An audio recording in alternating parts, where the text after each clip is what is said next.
Assalamualaikum warahmatullahi wabarakatuh. Saya saat ini berada di PT Hutani 5 cabang Sumbar Riau, di mana JM-nya Bapak J. Sembiring SE. Dan saat ini saya bersama Bapak Kasih Umum dan SDM Bapak Hasan. Kita akan tanyakan gimana upaya PT Hutani sehingga produksi tahun ini semakin meningkat, sehingga kesejahteraan anggota karyawan dan juga pendapatan negara semakin meningkat. Kira-kira Pak, apa yang akan Bapak kita lakukan PT Hutani tahun ini Pak? Baik, terima kasih kesempatan. Salam, selamat siang. Seperti yang Bapak pertanyakan, mungkin sebelumnya saya memperkenalkan diri. Saya Hasan Gia, Kasih Umum SDM Kantor JM Sumbar Riau.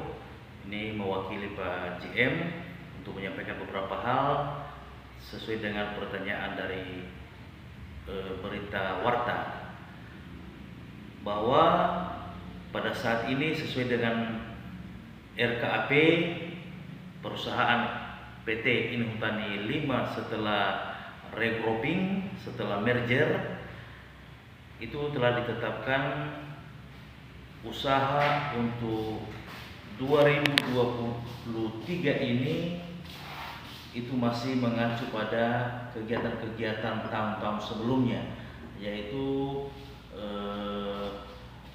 kegiatan penyadapan getah pinus yang wilayahnya di daerah Sumatera Barat, diantaranya di Padang Panjang dan Kabupaten Solok.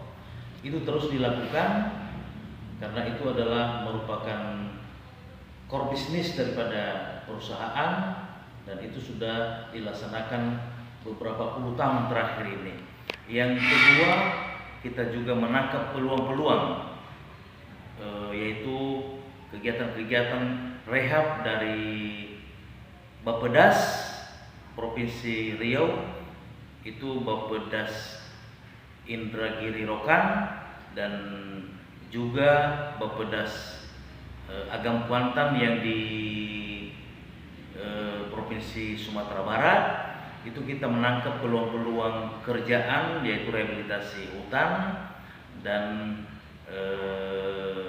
penanaman di hutan lindung yang saat ini sudah dirambah ya sebagian oleh masyarakat, juga akibat daripada bencana alam sendiri, sehingga hutan itu tidak terjaga, terpelihara dengan baik. Maka kehadiran kita di sana untuk melestarikan hutan yang sedikit sudah rusak, untuk seterusnya kita rehabilitasi kembali untuk kepentingan masyarakat di lingkungan sekitar, dan kegiatan ini dilaksanakan secara berkelanjutan. Saya kira demikian. Ya ini Pak, kita kan tadi Bapak bilang ada merger ya. Dulu kan tentu pemirsa kita kan mau tahu di Indonesia nih kan gimana teknisnya Pak merger nih. Dulu sejarahnya gimana sehingga ada merger antara PT Inhutani 5 ini sehingga menjadi PT Inhutani 5 gitulah. Karena memang pemirsa kan banyak nggak tahu mereka kan PT Inhutani dulu cuma satu gitu kan. Gitu gimana Pak kira-kira?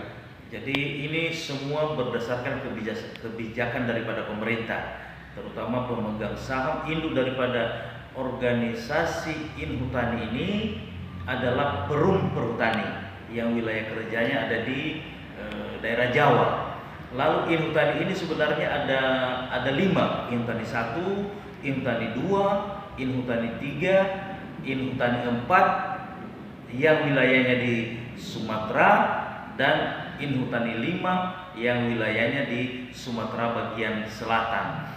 Jadi berdasarkan kebijakan daripada pemegang saham atau induk daripada organisasi ini Perum Perhutani, maka 3 perusahaan besar, yaitu Inhutani 4, Inhutani 5, dan PT PAK, yaitu pengelola getah pinus yang ada di Jawa, itu digabung menjadi satu ya, sehingga kekurangan kelebihan masing-masing organisasi ini disatukan sehingga menjadi organisasi yang kuat.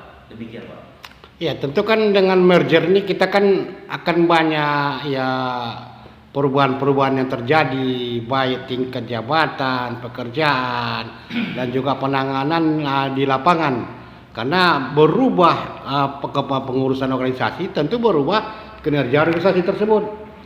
Gini gimana kira-kira Pak? Biar jangan ada tumpang tindih lah ya antara yang udah kan digabung jadi satu nih. Tentu yang lama-lama ini gimana gitu untuk kelancaran PT Hutan ini?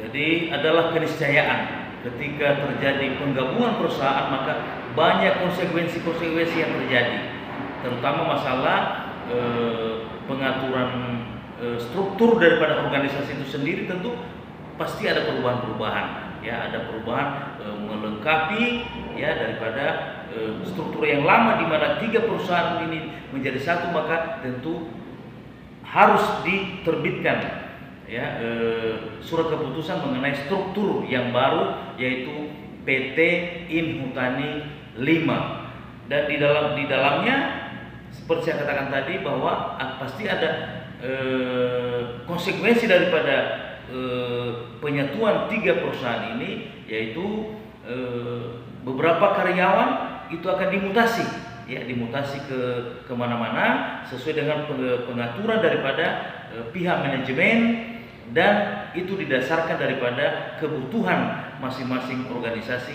di unit kerja masing-masing. Demikian Pak. Oh, berarti kira-kira dengan merger ini tanpa ada kendala mungkin juga kita akan semakin lebih ramping gitu ya. Tentu penanganannya lebih mudah lagi kan Pak. Mungkin itu masuk Pak dari pimpinan pusat nih mungkin ya. Siap. Jadi kan tentu kan kalau kita melihat ke depan nih kinerja PT Unit tani kan akan lebih baik gitu. Terus apa yang akan kita laksanakan nanti ke depan ini sehingga nanti pengurus-pengurus yang baru ini, karena yang lama tentu dilebur jadi satu gitu kan. Tentu orang-orang yang profesional dipakai di dalamnya. Apa ada enggak kita istilahnya pelatihan baru gitu atau gimana teknisnya? Iya, tentu dengan penggabungan ini visi misi daripada regrouping atau merger perusahaan ini tentu dititikberatkan pada efisiensi ya, efisiensi dan efektif ya daripada organisasi itu sendiri. Lalu ya hal-hal yang berkaitan dengan masalah peningkatan SDM ya setelah penggabungan ini itu tetap dilakukan ya, tentu berdasarkan kebijakan-kebijakan atau keputusan daripada pihak manajemen ya. Pada prinsipnya kegiatan-kegiatan pelatihan baik di bidang teknis, di bidang umum dan keuangan itu selalu kita kirim karyawan-karyawan yang berkompeten untuk bidang-bidang tersebut. Demikian. Oh ya, istilahnya untuk peningkatan kualitas karyawan kita SDM kita ya. Betul. Berarti tetap berkelanjutan dan tetap diadakan pelatihan sampai mereka betul-betul menguasai materi yang akan mereka tangani tersebut. Itu dia persis. Oh ya.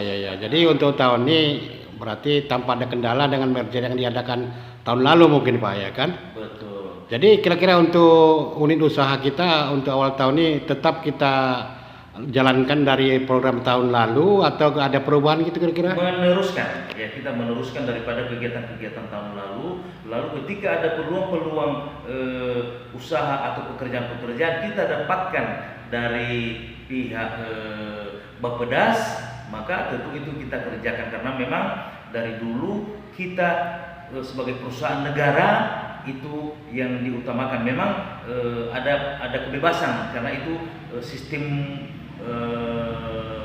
lelang. Jadi biasanya memang kita yang diprioritaskan karena kita memiliki sumber daya manusia ya yang handal, tenaga-tenaga teknis, sehingga karena itu berkaitan masalah kegiatan di bidang kehutanan ya, pemeliharaan, penanaman dan lain sebagainya, maka kita diprioritaskan untuk menjadi pengelola daripada kegiatan itu selain daripada kegiatan-kegiatan lama seperti Tapinus. Pada intinya regrouping ini, merger ini bertujuan utamanya untuk efisiensi, efektivitas dan untuk mensejahterakan seluruh karyawan. Demikian Pak. Oh iya itu. Demikian saja wawancara kita dengan Bapak Hasan. Semoga PT Tani di merger awal ini, dan mungkin ke depan ini kita tidak tahu apa ada merger-merger lain, tapi yang pasti ini untuk efektivitas, efisiensi, dan juga semakin sejahtera karyawan. Terima kasih. Assalamualaikum warahmatullahi wabarakatuh. Salam.